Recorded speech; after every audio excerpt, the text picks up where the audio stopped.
આંગણવાડીનું મકાન છે ખરું, પણ જરી છે એટલે અમે લોકો અહીંયા બેસાડીએ છીએ. અને કેટલા બાળકોની સંખ્યા? 30.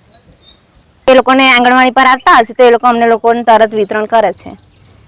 તમે નથી આપી શકતા?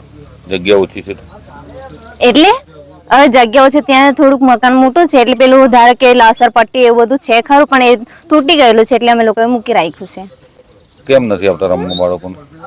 એ તો હવે ઉપરથી આવે તો ને એ લોકો આપે.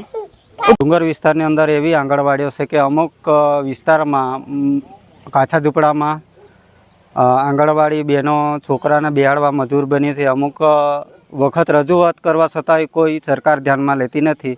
સરકાર વિકાસની વાતો મોટી મોટી કરે છે, આજ સુધી વિકાસ થયેલો નથી. અમારા વિસ્તારમાં અમુક પ્રાથમિક શાળા બી એવી છે કે શિક્ષકની ઘટ છે, શિક્ષક બી નથી મળતા. અને શિક્ષણની અંદર છોકરા વધારે હોય, શિક્ષણની ભવિષ્ય અમારા છોકરાના ભવિષ્ય બગડતા હોય. અને આંગણવાડીમાં એ એક પરિસ્થિતિ છે કે આ કાચા મકાનમાં બેસાડવું, કાચા મકાનમાં નાસ્તો પાણી રાખવું, કાચા મકાનમાં રમકડા સાધન રાખવું, એ બી બહેનો માટે તકલીફ છે અને અમારા બાળકો માટે બી તકલીફ છે. અમુક ગામોમાં જે આંગણવાડી ચાલે છે કાચા ઝૂંપડામાં ચાલે છે અને જે શિક્ષકો પૂરતા પણ નથી. હાલ અમુક આંગણવાડીઓ જે કાચા ઝૂંપડામાં ચાલે છે તે વર્ષોથી એટલે કે 10 થી 15 વર્ષની આસપાસ ગાળામાં હું ધારું ચાલે છે.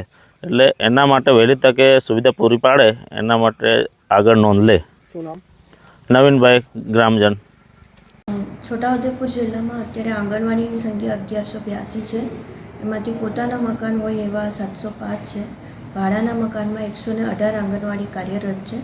અન્ય મકાનમાં 359 અને અત્યારે 182 આંગણવાડીમાં મકાન બાંધકામની કામગીરી ચાલુ છે. દુગ્ધા 1 અને દુગ્ધા 2 બંને આંગણવાડી નસવાડીની છે. એમાં હાલ અંડર કન્સ્ટ્રક્શન છે અને દુગ્ધા 1 હાલ ફિનિશિંગ લેવલ તથા દુગ્ધા 2 આંગણવાડી છે એ પ્લાસ્ટર લેવલથી કાર્યરત છે. વિવિધ યોજનામાં આપણે આયોજન કરેલું છે, ટેન્ડર લેવલમાં છે અને અમુક આંગણવાડી હજુ વહીવટી મંજૂરી હેઠળ છે એટલે એની મંજૂરી મળ્યેથી એ પણ કામ ચાલુ થઈ જશે.